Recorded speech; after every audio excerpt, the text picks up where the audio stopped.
এটার পিস কত আছে? 2 টাকা। কাকার ব্যবসা কতদিন ধরে কাকা? 30 বছর। আর কি কি আছে, ভ্যারাইটিস কি কি আছে তোমার এখানে? এই হলো তোমার পুরুড়ি, তাই তো? এর দাম কত আছে? ওটা 1 টাকা। 1 টাকা পিস পুরুড়ি, তাই তো? হ্যাঁ। আর এটা হলো আলু, তোমরা আলু সব তাজা। 2 টাকা। আর এগুলো এখনো কাঁচা অবস্থায় আছে, এগুলোকে এখনো ভাজা হবে, তাই তো? একটু ভেজে কি দেখাবে আমাদের তাহলে পরে? হ্যাঁ, ভালো।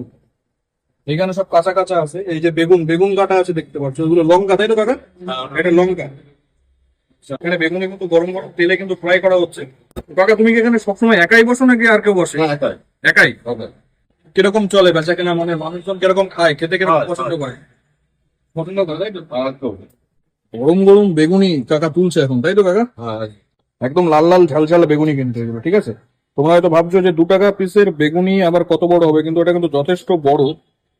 পুরুলিটাও কিন্তু দাম হিসাবে কিন্তু যথেষ্ট কিন্তু বড় আছে, ঠিক আছে?